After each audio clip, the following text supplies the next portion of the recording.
The insult didn't come with a raised voice or a slammed fork. It slid in on a calm breath between the salad and the lasagna, while the TV in the den replayed last night's baseball highlights, and the smell of garlic and lemon cleaner held in the air like it wanted credit for keeping the peace.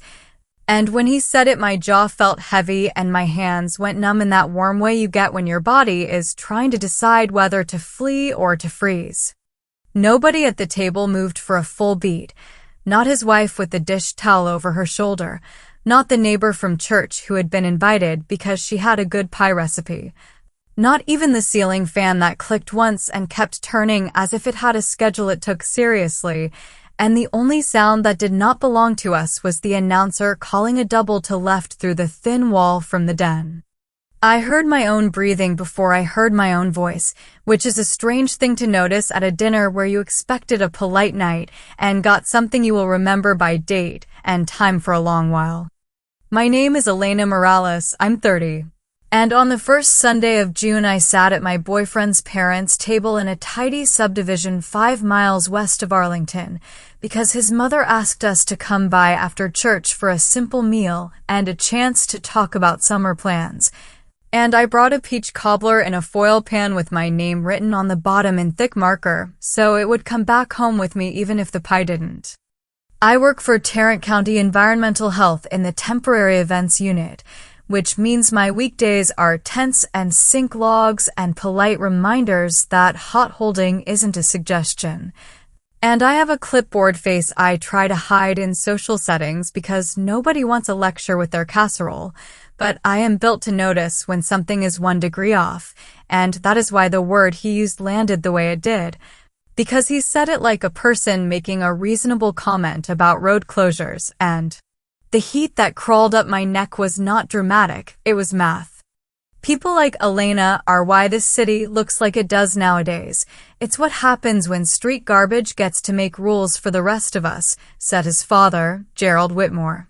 who goes by Jerry when he wants to sound neighborly and owns a fabrication shop that sponsors the T-ball teams in spring and a charity barbecue in July. He did not look at my face when he said it. He looked at my hands on the tablecloth and then at the HOA newsletter near his water glass that had a circle around garage sale, second Saturday, and a smiley face in the corner as if dignity could be scheduled between yard signs and folding chairs. His wife, Linda, reached for the salad bowl and didn't pass it. She held it midair and said that tempers run hotter in June and we should all remember the big picture, and the neighbor from church coughed into her napkin like somebody had handed her a job. I'd like to be clear about which thing you mean, I said, and there was nothing fancy in my voice, just a steady line that made my tongue feel dry at the edges. Do you mean the rules about hand washing and time temperature control for your barbecue tent? Or do you mean the part where I grew up on the east side with a mother who cleaned houses and a grandmother who ran a resale table at St. Mary's rummage sale every second Saturday to cover the water bill? Because those are different sentences, and you should pick one if you want to be understood. He smiled the kind of smile people use when they are sure they will be forgiven for tone and said I was being sensitive, that his family believes in charity and order, that the county used to keep to its lane until people with activist resumes started writing emails, and he took a sip of water in a way that told me he expected the room to rise back to the level he preferred. Across from me, my boyfriend Mason pinched the bridge of his nose and said, "Dad," with the long vowel adult sons use when they are trying to keep adulthood from sliding back into a house where they did chores every Saturday morning. And he reached for my hand under the table like you reach for a set of keys you might drop. He doesn't mean it like it sounds, Mason said. He's frustrated about the Whitmore smoke-off getting moved 1 row south and about the new cold-holding logs. The sponsor tent needs more space. It's a whole thing. And he's been getting calls all week even though the event isn't until the second weekend in July. The event is called a charity cook-off. The file calls it a temporary food service operation, I said, because names matter when you file paperwork that might wander into a courtroom later. And then I turned back to Jerry because I am not helpful when I keep things soft. Whatever you think of where I grew up or who I sat with at the Sunday pancake breakfast, I am the person who checks the boxes that keep your volunteers from getting sick during cleanup or your donors from writing their regrets on Facebook the morning after. So if you want to talk about lanes, we can talk about who keeps theirs and who doesn't. Linda set the salad bowl down and folded the dish towel the way people fold words they will not speak, and she said we should take our plates into the kitchen before the dogs got interested, and that dessert was already cut on the counter, and as we stood she added, quietly and quickly, that Jerry had worked very hard to build something in this town, and sometimes men with heavy weeks in front of them say heavy things with small words. In the kitchen, the cobbler smelled like butter and cinnamon and somebody's memory of July, and I cut a small square for myself because eating felt like a declaration that my stomach still belonged to me.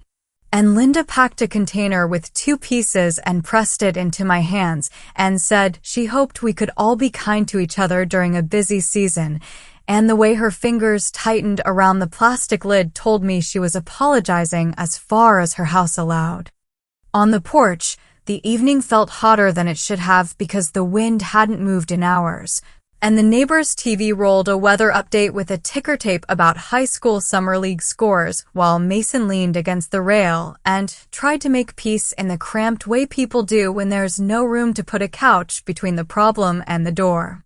He's old school, he said. He thinks the county changes rules to show who's boss. He thinks people walking in from offices don't understand what it means to have sponsors waiting on invoices and volunteers waiting on an email that he doesn't have time to write. I'm not defending what he said. I'm asking you to see where he lives, because I live there too, and I don't want to pick sides every Sunday until Labor Day. I don't need a side. I need a line that I can see, I told him, and my palms felt slick even though I hadn't moved much, and I pressed them against the wood rail because something about cool paint steadies me when words don't. Your father drew a line with his mouth and then called it a joke, and I'm not going to pretend it didn't draw blood just because the lasagna was good. He doesn't have to like me, but he doesn't get to put my life in the category he saves for whatever he thinks uses the park without paying, and you don't get to smooth it with your hand and tell me we'll talk later when the mail comes. He took a breath like a person about to dive and said he would talk to him tomorrow, that he would explain that I am not the clipboard in my hand, and that the smoke-off will go fine if the sponsors stop acting like they rented July from the county. And I told him to do what he needed to, that tonight I was going to drive to my aunt's and drink a cold glass of water in a kitchen that has heard every version of this story and still lets me breathe.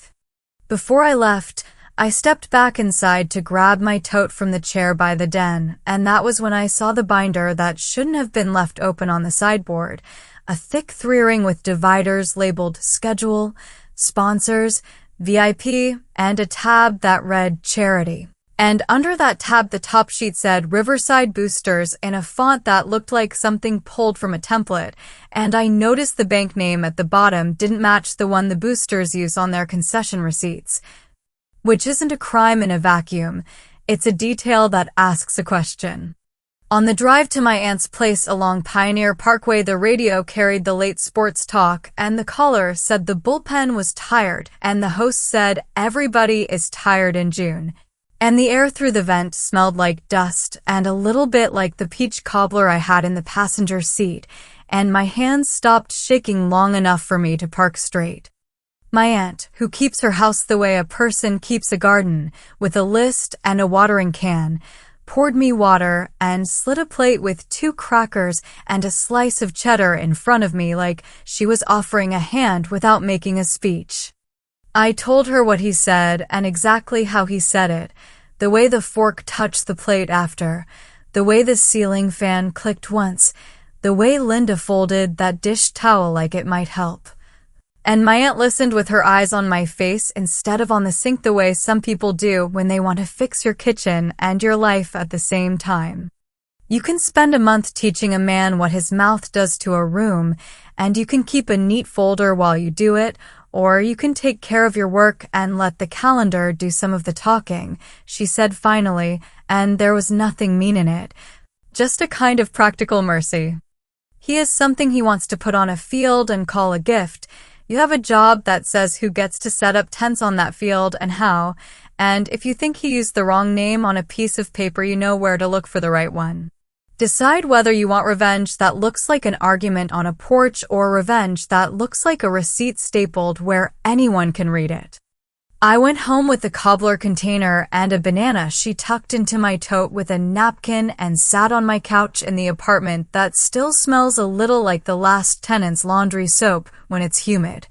And I opened my laptop and looked up last year's smoke-off permits in the county's public portal the way any citizen can. And I saw the vendor list with 2 names I recognized, and at the bottom I saw beneficiary, Riverside Boosters, with a note about pending MU on file, and I clicked the note and it didn't open because those attachments aren't public, which is normal and also motivating.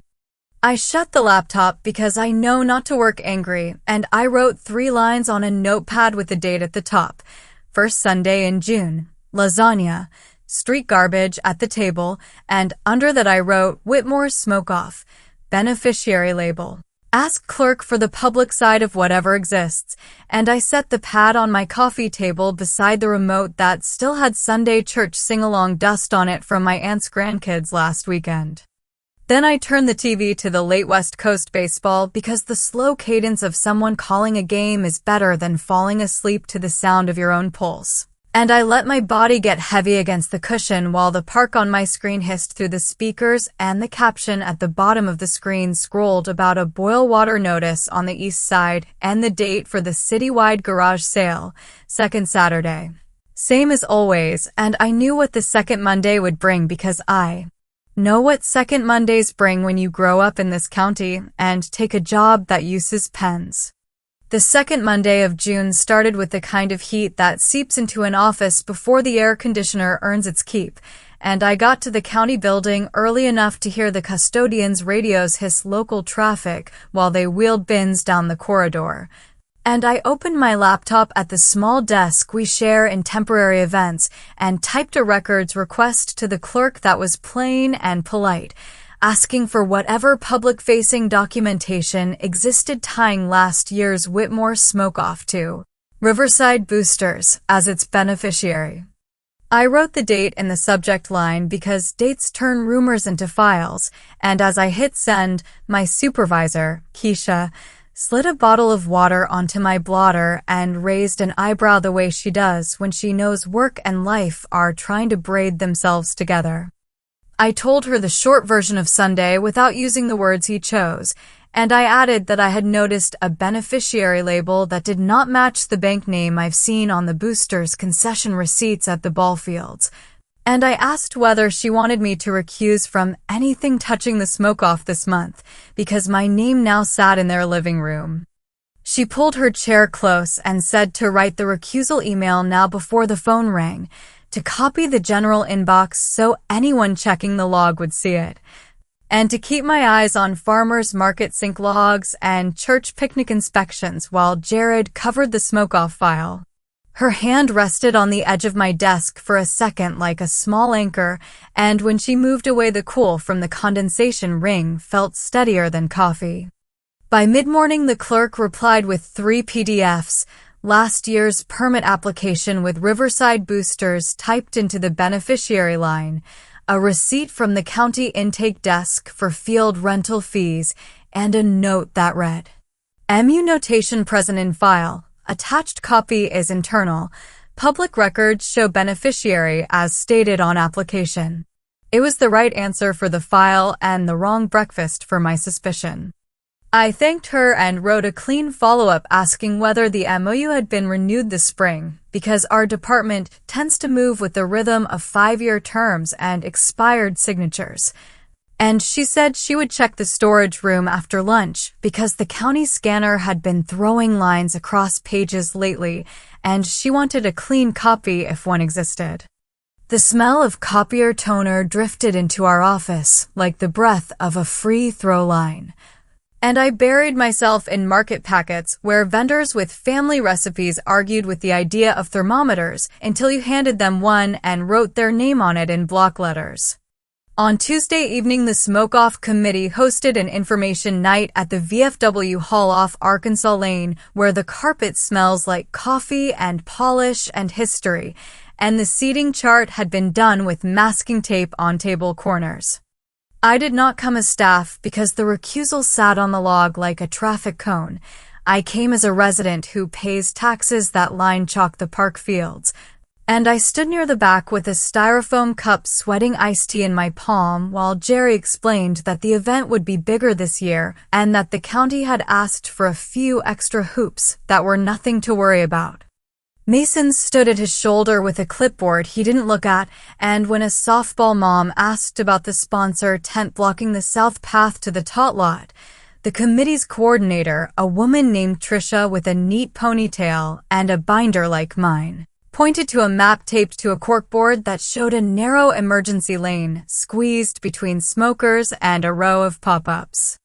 My neck prickled because the lane looked like a promise that didn't want to keep itself, and I kept my cup steady and asked, in the tone I use at grocery stores when I need a clean slice of truth, whether the final map matched the egress plan the county would approve, since the south path had trapped a gurney for 2 minutes 2 summers back when a gust pushed a pop-up.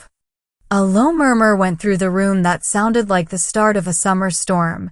Jerry smiled without teeth and said the county's office people should ask questions by email, not at a friendly meeting. And a man in a sponsor polo muttered that folks these days sign forms without ever lifting a tent pole, and the smell of cigarette smoke from the patio slid into the room through the open door. "I'm not here as county staff tonight," I said, keeping my breath slow even as my throat felt tight. "I'm here as someone who uses that path to get my aunt's walker to the bleachers, and my question is about whether paper and reality are going to match before a kid trips over a sandbag that should have been a water barrel."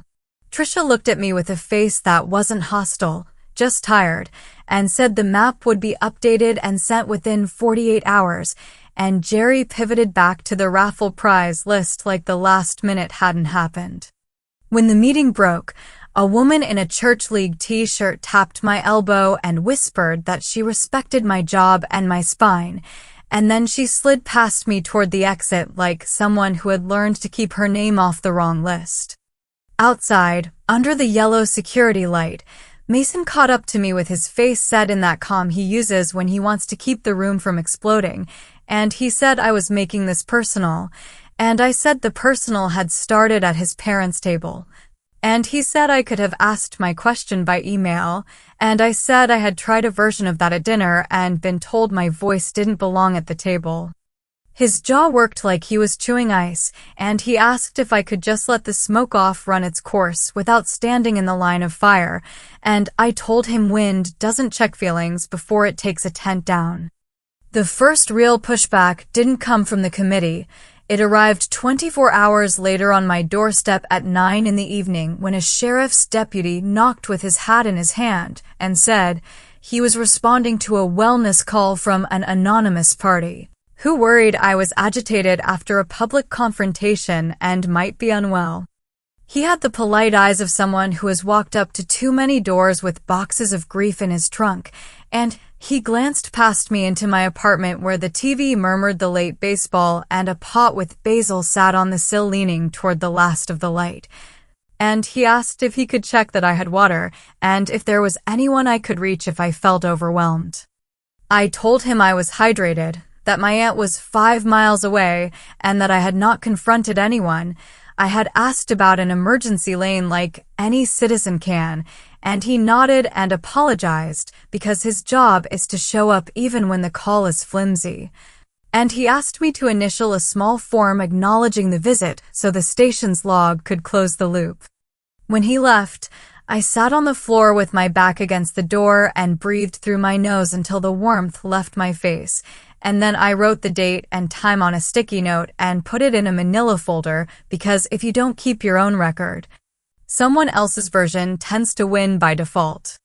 The clerk's follow-up landed Thursday morning with a scanned MOU from 2 years ago bearing the signatures of the park's superintendent and the Riverside Boosters president, and a separate memo scribed in pen stating that the Boosters had transitioned to a fiscal conduit for administrative ease, effective last summer, with the name Whitmore Legacy Fund written beneath as the interim account while bylaws were under review.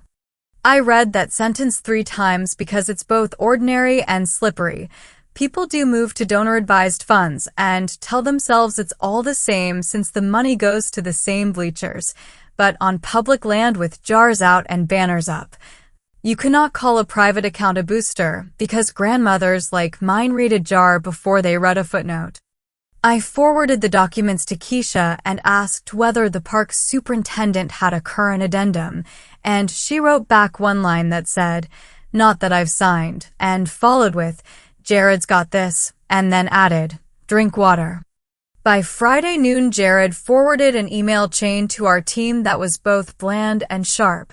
The park's superintendent had asked the committee for an updated MOU reflecting the Whitmore Legacy Fund if that was the true conduit. Risk Management had added that signage must reflect the exact legal name of any entity collecting funds on public grounds, and Tricia had replied that she would ask leadership to sign what was needed.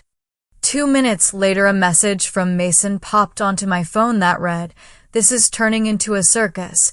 Dad says the county is trying to embarrass him. Please just stay out of the comments." And before I could answer, a screenshot landed from a neighbor who follows every HOA thread, and there it was, a post from Jerry in the Lakeside Forest Group saying the county was strangling a beloved tradition with agenda-driven headaches, and beneath it a line that looked like it had been typed through clenched teeth. Certain office folks should remember who lines the fields. The comments lit up like a grill left open, and I turned my phone face down on the desk and counted backward from 30 while the copier jammed down the hall and someone cursed under their breath at a paper clip they couldn't find.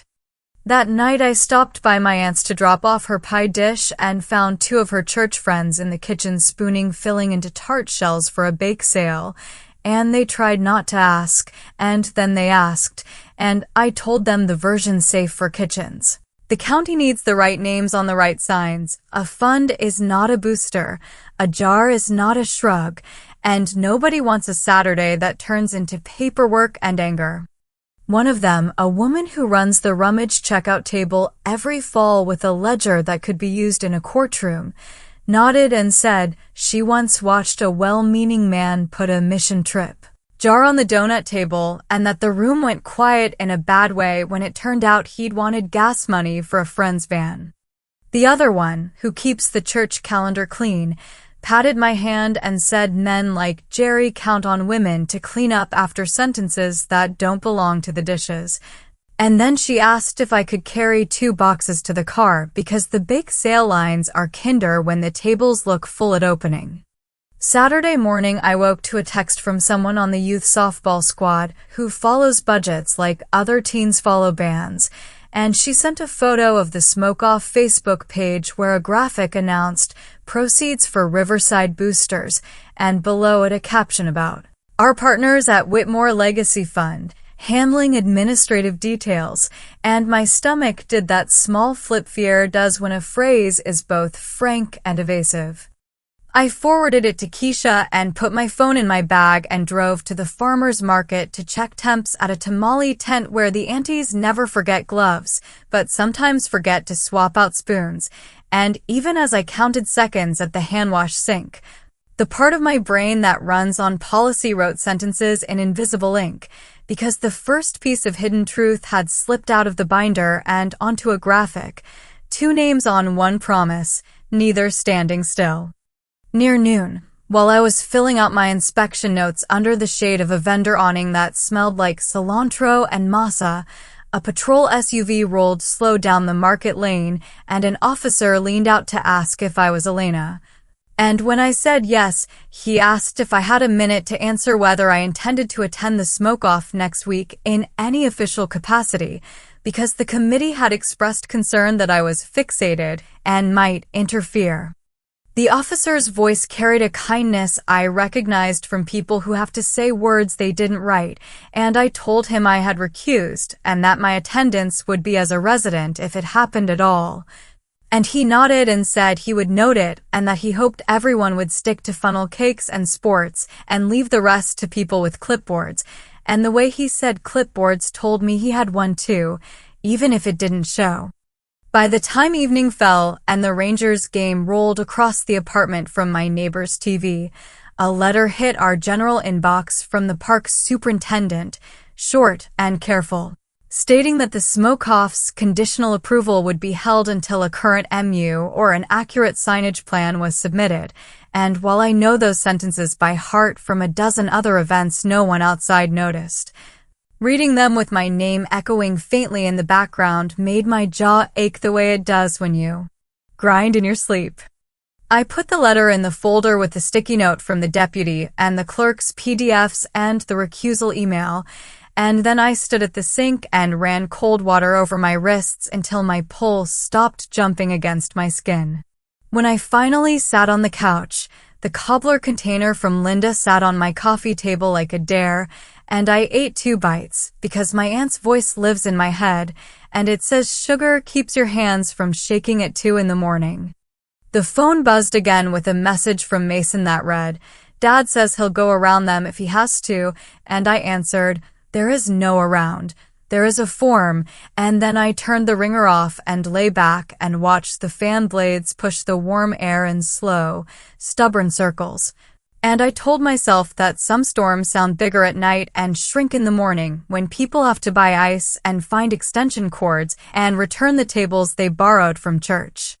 Friday before payday came with that crowded sound offices get when everyone wants answers before the weekend eats the calendar.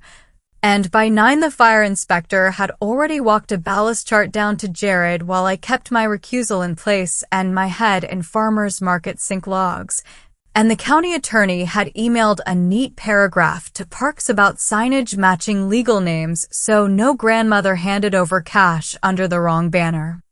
Around 10:20, while I was checking coolers at a kettle corn stand where the owner likes to tell me exactly how many ounces of sugar go in each batch as if confession were compliance,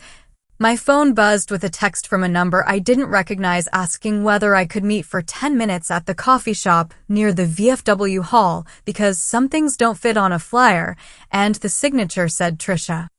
I told her I was recused and that anything she wanted to share belonged with Jared, and she replied that she had already copied the general inbox, but needed someone to look her in the eye and confirmed she wasn't losing her mind before she sent one more file. And I have learned that sometimes the alley opens not because you cut corners, but because someone else is tired of being told a square fits a circle. She sat by the window with a toad at her feet and both hands wrapped around a paper cup-like warmth could keep her spine from shaking, and she said in the same voice she uses at meetings that she had taken the coordinator job because she is good at lists and logistics, not because she wanted to be anyone's shield, and that 2 years ago the smoke-off moved from checks written to Riverside Boosters into a donor-advised account called the Whitmore Legacy Fund because a financial advisor said it would simplify the paperwork, and that since then she had been told to use the booster's name on signs and posts for recognition. While all deposits landed in an account she could not explain when someone's mother asked her for a receipt that would hold up to a school audit. She slid a manila envelope across the table and inside were copies of emails where Jerry had edited her sponsor deck to swap Riverside Boosters for Our Friends at Riverside when donor-advised fund wouldn't fit in the square, and a deposit slip from last summer stamped with the fund's name, and a draft MOU she had begged Jerry to sign in April that never made it back to her because we don't do city paperwork, we do results. She added, low and steady, that last July the Whitmore Legacy Fund had cut a check to the boosters for a number that was 3 times smaller than what the smoke-off had posted as net proceeds on Facebook the next morning. And that when she asked where the difference went, she was told expense reimbursements had been paid to suppliers, including Whitmore Fabrication for equipment rental and banner production, which might be legal but looked nothing like what people assumed when they put $10 bills in jars and posed for pictures in front of smokers. I didn't do surprise in the middle of a coffee shop. I asked if she had already sent the PDFs to the general inbox, and she nodded and tapped her phone and said the subject line read, "Accuracy before foot traffic." Then she pulled a folded letter from her tote and said she had resigned that morning because she knew where her name ended and someone else's risk began. Jared and Keisha met me halfway back to the county office with that set to their shoulders people get when they are walking toward a meeting they did not schedule, and by noon Risk Management, Parks, the county attorney, and the fire inspector were in the small conference room reading Trisha's files with the air turned too low and the hum of the copy machine in the hall filling the edges. The county attorney said in that balanced tone he uses for both parades and disciplinary hearings that donor-advised funds are not illegal and often help communities, but signage on public land must match the actual legal recipient of funds, and the county cannot waive fees or grant privileges based on a booster name that is not, in fact, the account taking deposits. He added that reimbursements to a private business attached to the organizer creates the appearance of self-dealing even if every receipt is clean, and appearances matter when you ask people to trust you with their 20s. At 12:45, Parks issued a hold on the conditional approval of the smoke-off pending a signed MOU with the actual fund or a redesignation of the event as a private rental with no fundraising claims and a full facility fee. And Communications drafted a 2-sentence notice for the county site in plain words so the Neighborhood News Facebook page would not get the scoop. The minute that notice went up, a sponsor's operations manager emailed to ask for a W-9 and a copy of the signed MOU before they would print any logos. And a second sponsor replied all with a gentle line about redirecting their donation to the school's athletic booster until the signage matched filings, and you could feel the weekend shift on its axis without anyone raising his voice. The cost of that pivot hit home before 3 when my phone vibrated with a message from Mason asking if I could please tell him I had not engineered. This because his father was pacing the fabrication shop office and telling anyone who would listen that I was trying to ruin him for a dinner slate, and I stood in the empty break room staring at the dented microwave and said that I had recused. That county council and Parks had acted on documents sent by his father's own coordinator, and that this would still have happened if I had been on vacation on a beach with my phone off. He said he wanted to believe me, but that wanting and living with his father under one roof were different currencies, and he asked for a week to sort his head without us making plans that would turn into arguments before dessert. And I put my hand on the cool stainless counter and agreed, because sometimes the merciful thing is not to demand loyalty as if it were a fire extinguisher. 15 minutes later, HR emailed me a copy of a complaint filed by a concerned citizen alleging that I had harassed a community event and stirred up hostility, attaching screenshots of a neighborhood thread where a Nina M. had written 3 exclamation points after a sentence about rules matter. And I wrote my response with breathing steady and included my recusal and my calendar and the deputy's wellness check note so the file could close without anyone needing to raise their voice in a room where people keep folders for a living. Late that afternoon, Trisha sent one more email that flipped a switch none of us had expected, a PDF from the Riverside Boosters treasurer titled Year-End Summary, showing the actual dollar figure they had received from last year's smoke-off next to the number publicly thanked on the events page, and the gap wasn't a rounding error. It was a difference that needed footnotes and receipts and a room where tone could not be used as furniture. The county attorney read it, sat back, and told Parks to add a line to their hold notice that no solicitation would be permitted on county grounds under the name Riverside Boosters. until a full reconciliation was provided and a new MU signed for any future partnership, and he called the police liaison to ask that Saturday's detail, if the event pivoted to a private rental, be briefed on how to keep jars off tables without turning it into a scene. At 5:30, the Smoke Off page posted a defiant note about political games, and 10 minutes later that post vanished and was replaced with a quieter graphic listing, Exhibition Cook, no charge, no fundraising. Profits from vendor sales support their own costs, and a line about mail your support to the school booster, and that was the first moment of the month where my shoulders dropped a notch without my telling them to. I went to my aunt's that evening because her kitchen is the only place in this stretch of county where I can be a person and not a signature. And while she poured iced tea and turned the TV to the baseball highlights, she asked what the 2 words were I couldn't get out of my mouth because she knows every week has them. I said donor advised, and she nodded like a woman counting stitches who understands that neat work takes patience and good light. And then she told me that when she ran rummage checkout, they once had a man put a jar with Mission Trip on a table without telling anyone. And when she asked where it went, he said, to our hearts, and she had smiled and moved the jar to the kitchen and mailed the money to a group with a $9.90 and a mailbox. You don't have to fix his spine, she said while the anchor read the scores. You have to keep your own straight long enough for the paper to do its job. The big secret that turned the whole thing from a scuffle to a shift came 2 mornings later at 9:12 when the Riverside Boosters president, a woman with the calm of a math teacher, emailed Parks and Risk and the county attorney with a simple sentence. For clarity, our booster club has not been the legal beneficiary of the Whitmore Smoke-Off since June of last year. We received a single disbursement through the Whitmore Legacy Fund labeled Net after reimbursements. We did not approve our name for last month's graphics, and she attached minutes from their last meeting directing supporters to send money directly to the school's account. 10 minutes after that, the financial advisor for the Whitmore Legacy Fund replied to Jared's earlier request with a line that said their firm does not sign MOUs with municipalities, but is happy to route advisor-directed disbursements to recommended entities, and the attorney replied, crisp and clean, that the county does not host recommended collections without a partner bound by an agreement.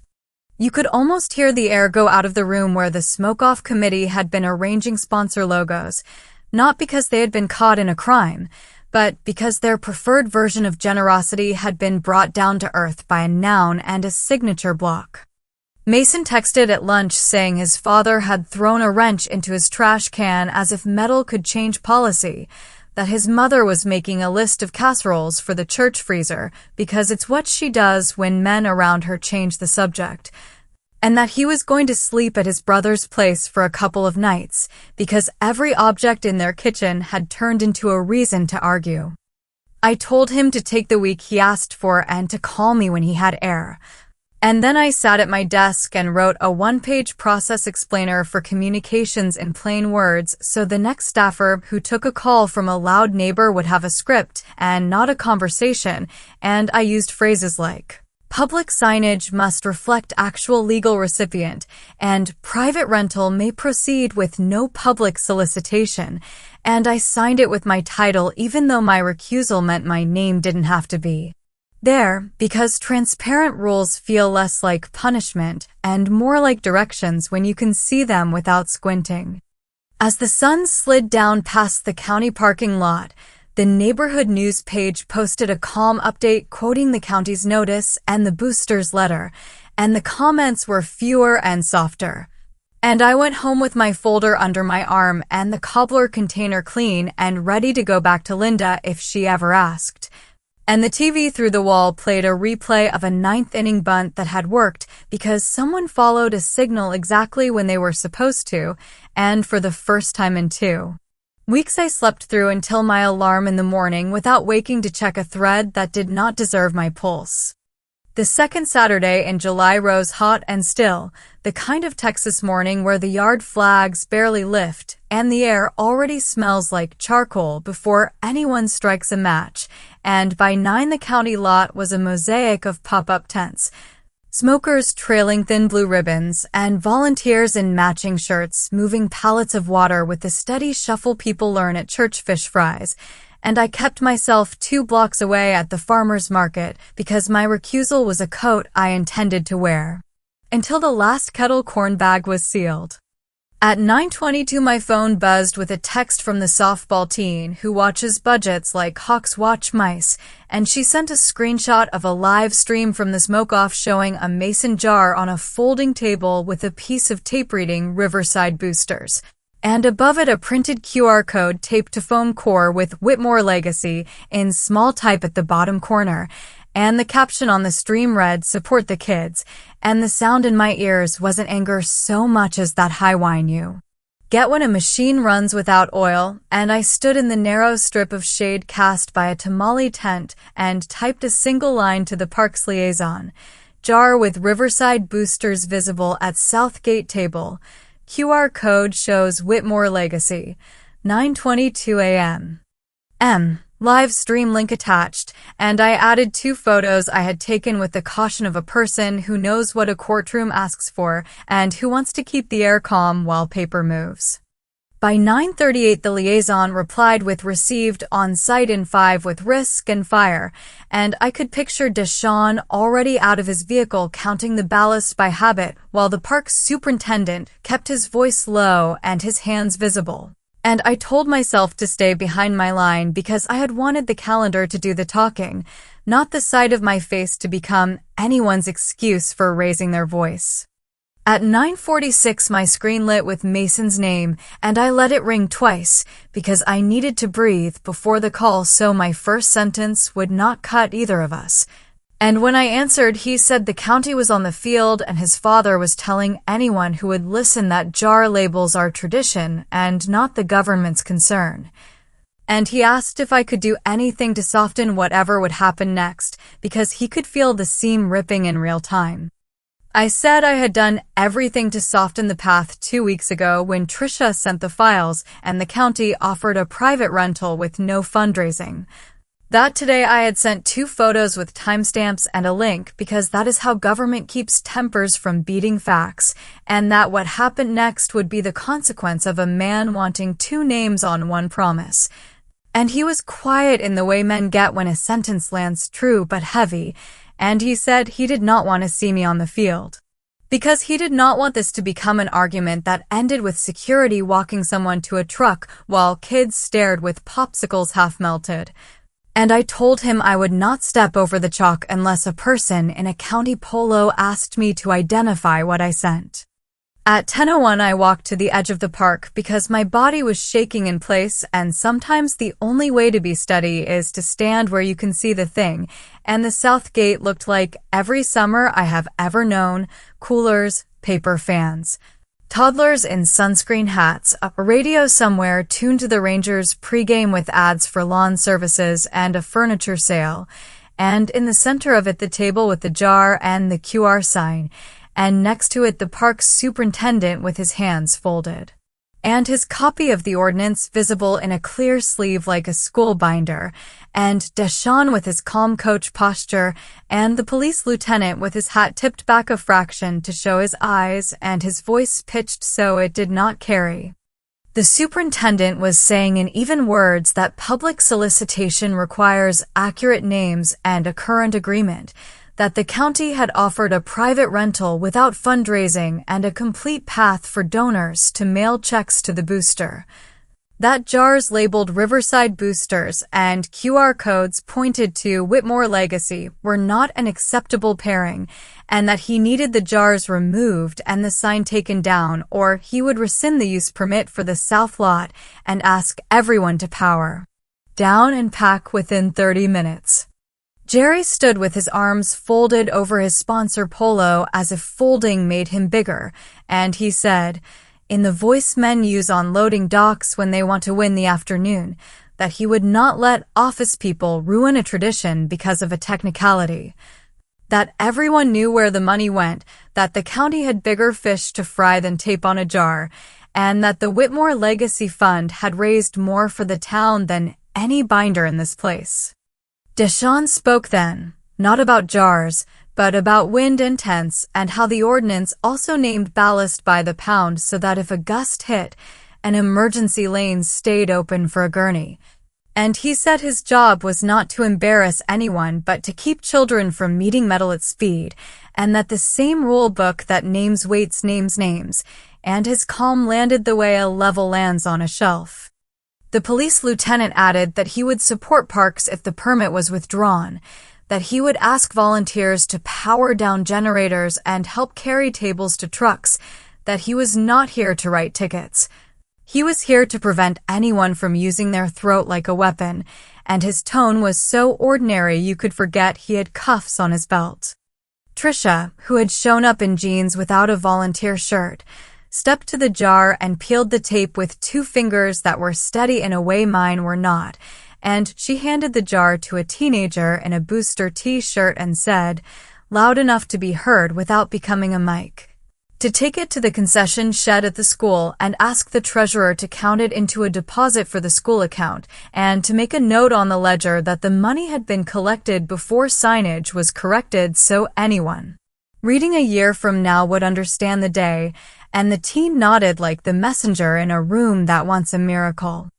For a breath it felt like the solution might hold, jars gone, QR down, private rental proceeding with smoke and pride and no cash path, and then Jerry lifted the sign again and said into the air and also to me, because he had found my face at the edge of the lot,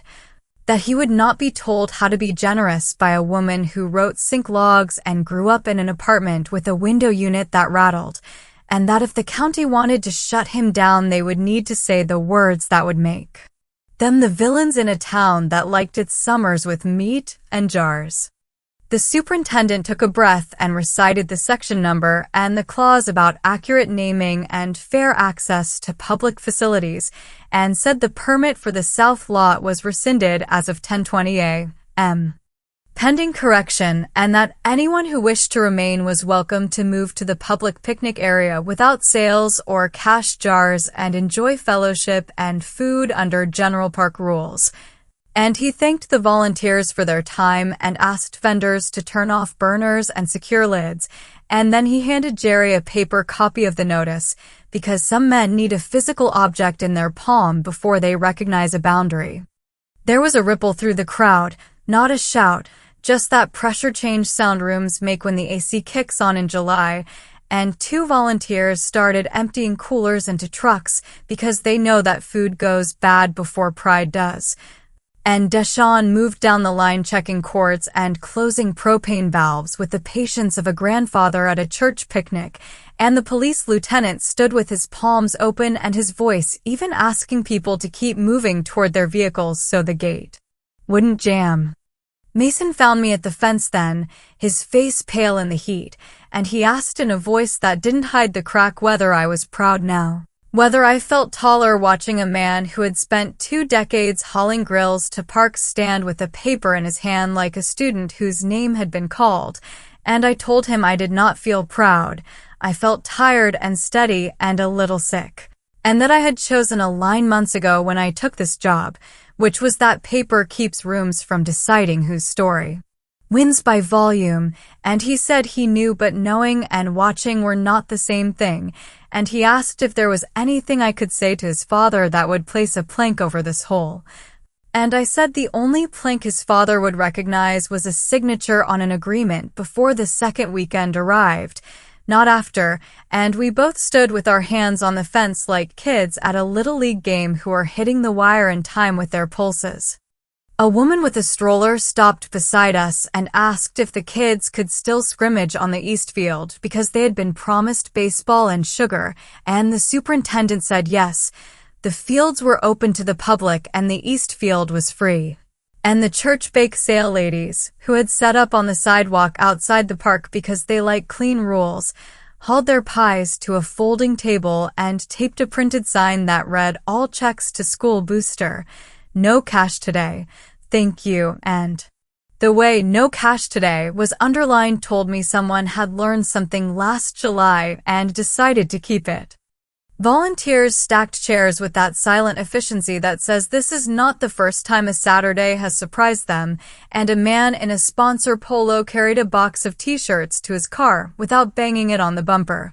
And the heat stood on the grass and made everything smell like smoke and cut field, and the citrus hand wipes Deshaun carries in his pocket, because June into July is a sticky place no matter how clean your paperwork is. Jerry walked past me on his way to his truck without turning his head, but as he passed he said under his breath in a tone that did not try to hide its target that some people rise by making sure other people sit. And I let it hit the ground because not every sentence needs to be caught, and I watched him load a banner with his company's name into the bed and tie it with a knot so clean it made me think about all the ways competence bends when pride holds the rope.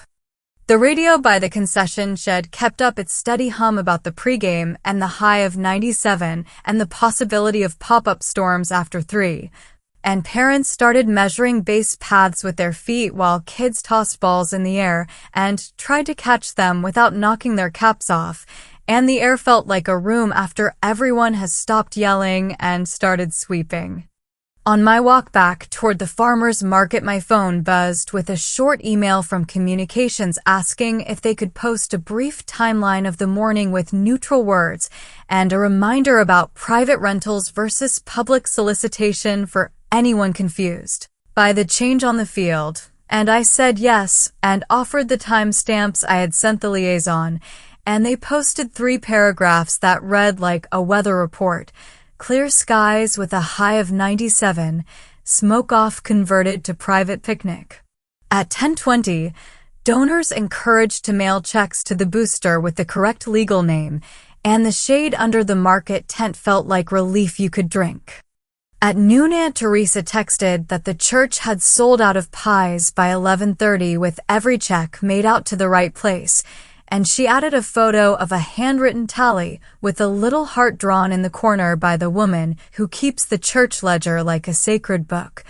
And my hands shook when I saw it, not because the number solved anything big, but because small sums with correct names keep towns intact in a way speeches never do. When I got home in the late afternoon, the apartment felt 1 degree cooler than outside, and I lay on the couch with a damp cloth on my neck and the TV murmuring the early innings while the box fan thumped once on its base every rotation. And my phone lit with a message from HR closing the earlier complaint as unsubstantiated with a line that said they appreciated my recusal and documentation, and in the same minute a text from Mason arrived that read, "Dad says I am no son if I don't take A." Sighed. I told him my side has 2 posts holding up 1 fence. I'm sleeping at my brother's again, and I stared at the ceiling and felt the hole in my month where easy used to live, and I told myself hard is not the same thing as wrong. And that my decision at 9:22 had been a small step inside a big set of rules that keep grandmothers from being turned into donors for a story that doesn't balance. That evening, the county attorney sent a 1-paragraph note to Parks and Risk acknowledging the rescission and commending the quiet tone of the officers on site.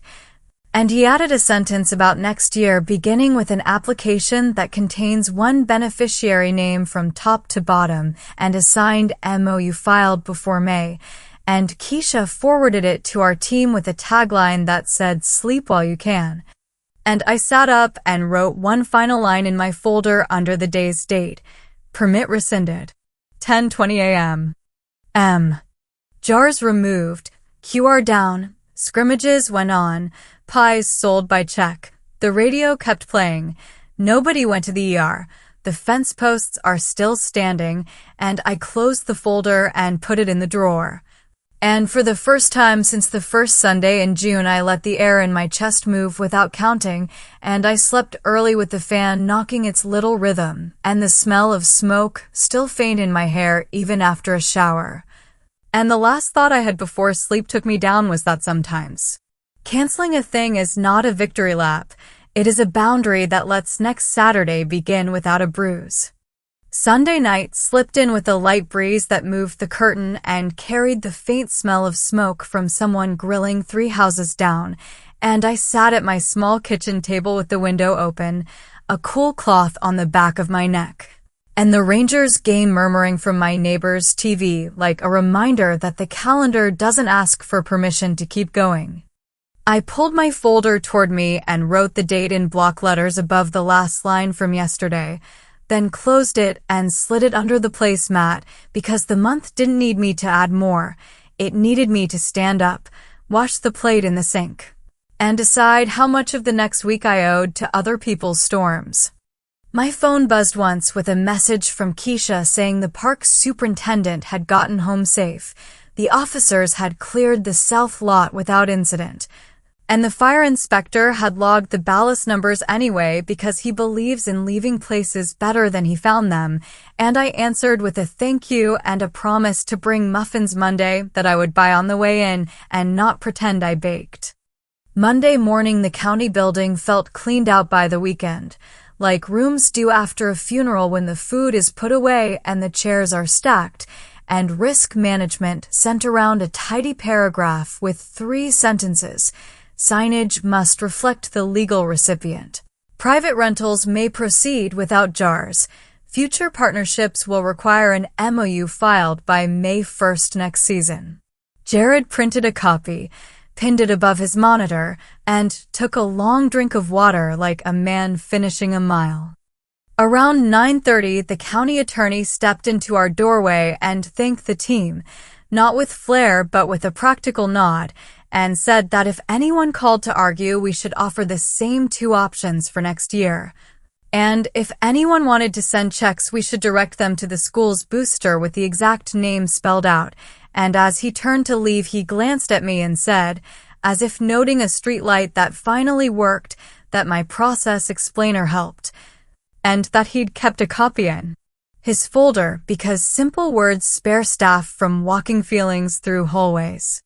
It didn't feel like a victory. It felt like the moment after you pay a bill you've been ignoring and realize your shoulders were higher than they should have been. By lunch, the neighborhood news page had moved on to a post about the citywide garage sale coming up the 2nd Saturday in August and whether early birds count as neighbors if they show up at dawn on Friday.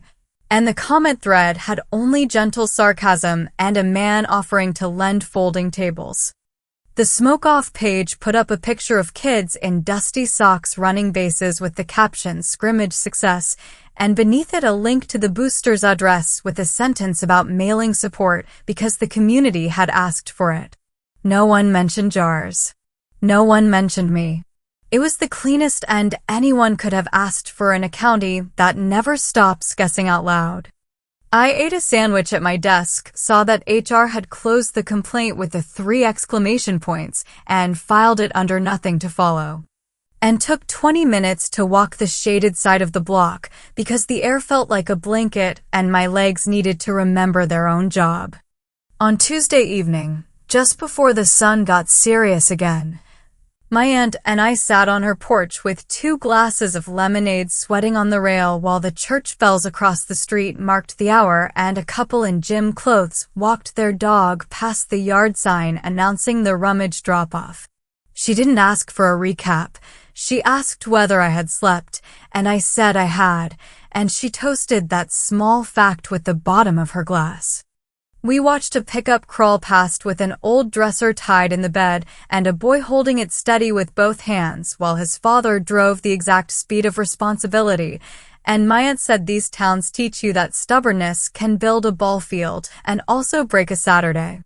Then she asked what I wanted to do about Mason, and I told her the truth, that I didn't know yet because I was not going to make a permanent decision while my body still felt like it flinched when a male voice cleared a throat in the next room. She nodded like a person counting stitches and said that good love respects calendars and that I could ask for a month without Sunday dinners and without surprise invitations to rooms where I've been assigned the job of being the problem just by standing in the doorway. Wednesday at 7, I walked into the diner on Division Street where the chrome trim always looks clean and the pie case glows like a small stage. And Mason stood from a corner booth with his hands visible and his mouth set the way people do when they've rehearsed sentences and are trying not to forget them. We didn't hug. We didn't even touch hands. The waitress poured coffee without asking because she knows me from farmers market mornings when I bring in a sink log to check while I eat eggs, and Mason took a breath like a swimmer and said he was sorry he asked me to let it ride at the VFW. That he had heard my voice clearly on the field Saturday even though I didn't speak, and that he had moved his brother's couch because his father wanted a son and a witness in the same person, and he could not do both. He said his mother had hidden the sign-in sheet for the jars under a stack of church bulletins because she didn't want to throw it away and didn't want to see it, and that he had picked it up and put it in a folder labeled "Do Not Use" because he needed a small win. I am not asking you to take sides. I'm telling you the only way I can stay around is if I don't have to shrink to fit your kitchen, I said, and even though the words were steady, I could feel my pulse in my palms where they rested on the table.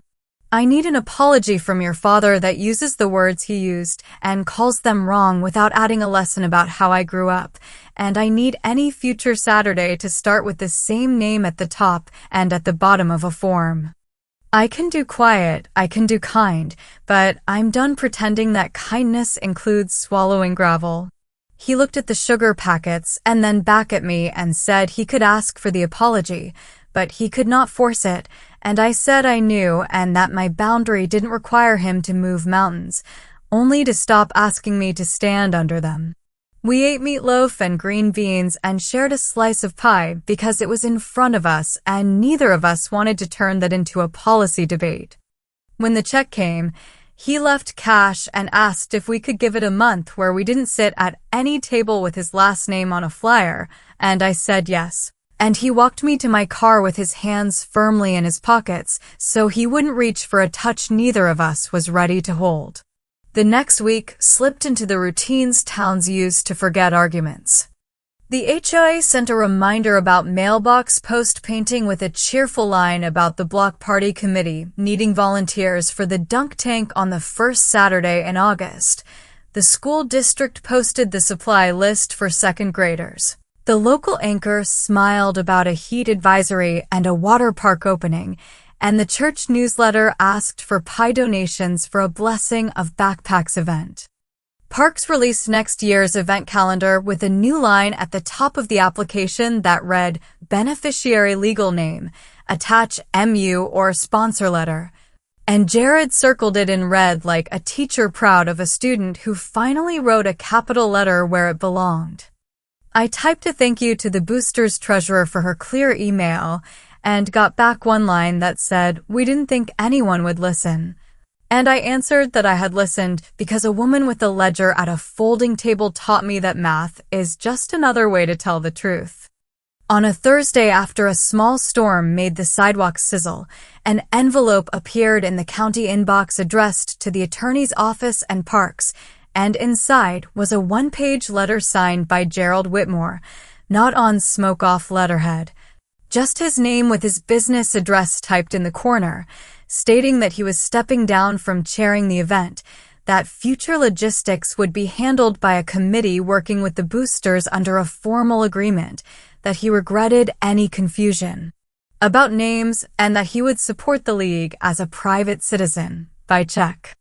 It wasn't an apology to me, and it didn't touch the sentence he used at the lasagna table, but it was ink on paper in the right direction, and when the county attorney forwarded me a copy, he did it without commentary,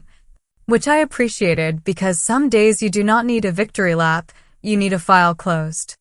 That night, Linda left a plastic grocery sack on my aunt's porch with my cobbler pan in it and a folded note inside that said, "I labeled 3 freezer containers with the right names this week." It felt good to be certain. If you ever want to sit in the same room without talking about men, I can make coffee. I read it twice, and I believed her more than I expected to. On the first Sunday in August, my aunt and I drove past the park after the early service to drop off a bag of bottled water at the Youth League practice, And we saw kids shuffling in the dust near the dugout while a volunteer coach with a sunburn called out a goofy drill name, and overhead the announcer for the televised game in someone's truck played on delay, so the ball reached the plate before the call got there. The concession shed had a small sign taped in the window with the booster name printed in 12-point font and a line beneath it that read, "No cash accepted today, mail checks to the address on the flyer," and the treasurer sat with a ledger at a folding table, her pen moving crisp and sure. She waved when she saw me, and I waved back and didn't feel the need to stop and add anything, because my part of the month had been to mark a boundary and then step back so other hands could carry their end. At home that night, the news ran a 2-minute human interest piece with shots of kids running bases and parents fanning themselves with programs, and the anchor said the words "community adjustment" with a straight face, and then moved to a segment about a library book sale that needed volunteers to carry boxes, and I took that as a sign that my county had absorbed exactly the amount of drama it intended to. I made a simple dinner and read the park's memo one last time before filing it behind my process sheet, and I thought about calling Mason and decided to wait until Wednesday because we had agreed to give the week its shape. When Wednesday came, he called right at 7 and told me he had met with his father in the shop office and that the conversation had been 15 minutes of circling and then one clear sentence. "I won't say your work makes me proud, but I'll say it was yours to do." It wasn't the line I wanted, but it was a line that fit in a mouth that doesn't widen for apologies, and I heard it for what it was, not for what it might be later. So this is the part where I tell you whether we stayed together or set the dishes back in separate cupboards. The truth is less dramatic than either, and I think that's the point. We stopped spending Sundays in rooms where my name had to arrive early to defend itself, and we started meeting on Wednesday nights for sandwiches and 10 honest minutes, and I told him I needed a season without invitations that come with instructions. And he said he could do a season if it kept me from tensing every time a man breathed in. I kept my job and my calm, and I started bringing a stack of cheap paperbacks to the clinic waiting room once a week because the nurse at the desk told me people read anything when the air smells like antiseptic. And sometimes giving without a jar makes your hands steadier than you expect. If you need a crisp lesson, here is what I can give you from one hot month that began with an insult and ended with a quiet scrimmage. A boundary can look like ink and dates instead of shouting. Revenge can look like refusing to be moved off the seat you earned and letting the rules carry the weight you're tempted to lift with your throat. And love, if it's going to make sense in a house with a garage full of folding tables and a ledger with neat columns, has to allow both people to keep their spines. Maybe there will be another dinner someday with lasagna that tastes like garlic and not like a dare, and maybe there won't. What I know for sure is that the field is still there, the chalk lines are straight, the jar labels match the checks, and the folder on my shelf holds the story in a way my body no longer has to. The game on my neighbor's TV ran long that night, and I fell asleep before the final out, and I didn't wake to check the score because the important part had already been settled. The month ended without me swallowing my own name to keep someone else comfortable. And sometimes that's the only win you need to carry forward.